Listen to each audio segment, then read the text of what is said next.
The budget estimates before us at Kenya shillings 4.82 trillion is completely out of touch with Wanjiku.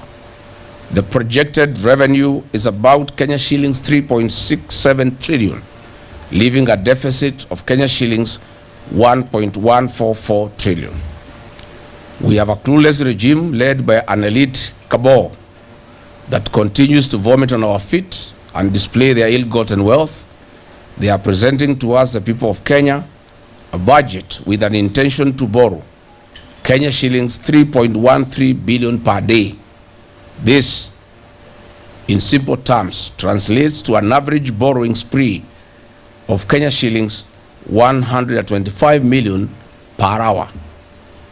This is the money you see roofing State House, traveling overseas in luxurious jets, being dished at State House to bribe voters, and in EUDA campaign lorries, while the balances are blown in helicopters, in needless flights and charters.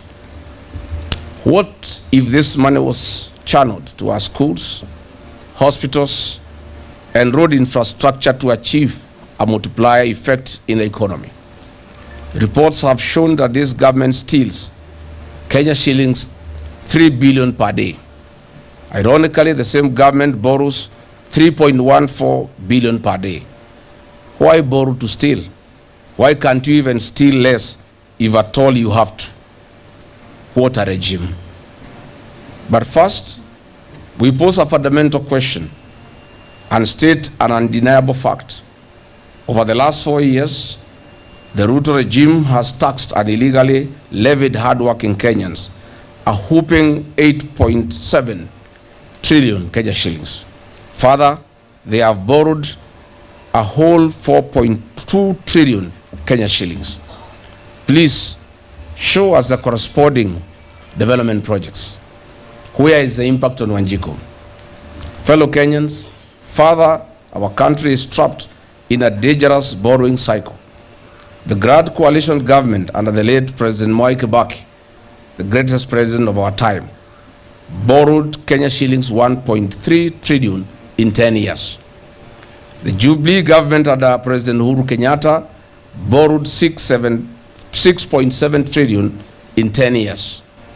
This regime, a one-man show, has borrowed 4.2 trillion in 3 years. Today, as we speak, our public debt stands at 13 trillion Kenya shillings. The debt to GDP ratio is at 72.4%, which is far beyond the legal ceiling set by the Public Finance Management Act 2023. Ordinarily, a ratio of 55% debt to the GDP should guide fiscal restraint. But more troubling is the fact that interest on debt is currently at 1.3 trillion Kenya shillings per year. This is 79% of our revenue. The interest on debt has become the largest consumer of public revenue. In practical terms, the government is working first for leaders, then for the people, and we, the people of Kenya, are on our own. Dear Kenyans, I have been on record several times on the crisis our nation is in. Out of the 4.2 trillion Kenya shillings borrowed recklessly by this regime, only Kenya shillings 1.9 trillion went to the development expenditure. This is in direct contravention of Article 211 Constitution of Kenya. It also contravenes Section 152C of the PMF Act that prohibits the government from borrowing for recurrent expenditures. What kind of a household borrows a loan from a bank to buy food? To make the matters worse, the budget statement to be read next week proposes to borrow an additional 1.114 trillion Kenya shillings. Out of this, only 700 billion Kenya shillings will be spent on development. Where is the Kenya shillings 400 billion? This is budgeted corruption. In the financial year 2024-25, the government targeted to raise 2.75 trillion Kenya shillings, but collected only 2.26 trillion Kenya shillings. The revenue target was missed by Kenya shillings 487 billion. Why? In the financial year 2025-2026, the target was raised to Kenya shillings 2.92 trillion. The collections are at only Kenya shillings 2.04 trillion, leaving a shortfall of Kenya shillings 877 billion. Despite this persistent underperformance, the government is projecting tax revenues of Kenya shillings 2.86 trillion in the financial year 2026-2027. We are well advised that a realistic projection on revenue collections will be at 2.29 trillion Kenya shillings. Kenyans should expect a worse tax regime midway and lots of failed promises as usual. As the DCP party, we note with great concern that the expenditure projections of this regime continue to grow at a pace completely out of touch with Wanjiku. For example, a teacher in Wajir who earned a gross pay of 50,000 Kenya shillings in the year 2022 took home a net pay of Kenya shillings 42,000. However, and unfortunately under this regime, the same teacher takes home a net pay of 38,000 Kenya shillings. This is to skyrocketing food and fuel prices, and to a country where the roads are poorer, schools are no longer get capitation, and health care no longer works. Another example, in the year 2022, a basket of essential goods stood at Kenya shillings 14,000. Under this elite regime, it is now stands at 25,000 Kenya shillings for a medium-sized family. In addition to a shrinking payslip, Kenyan households are no longer able to save or afford essential goods for their families. Above all, the purchasing power has been sunk. This is while the wages remain stagnant and taxes keep soaring. Fellow Kenyans, the result is not prosperity. The result is economic fatigue, reduced consumer spending, shrinking margins for businesses, and rising public anger. Kenyans remain under deep unspoken stress. In the budget statement, we have made a closer examination of sectoral allocations, reveals a worrying shift in Kenya's national priorities over the past 3 years. Kenya's priority sectors are education, health, and agriculture. These sectors touch every Kenyan and every facet of our lives. Previous informed and caring governments gave priority and adequate funding to these sectors. During the Grand Coalition administration, education continuously received between 20 and 25% of the national budget, making it one of the government's highest priorities.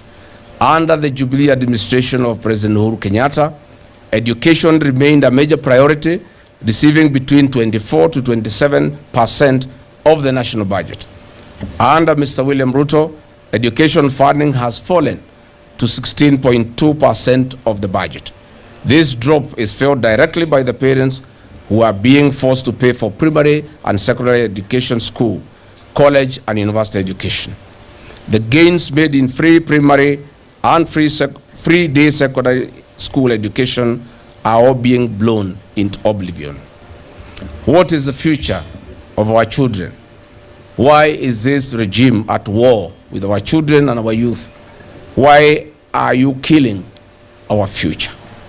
Under the budget estimates of 2025-2026 financial year, agriculture remains at crossroads.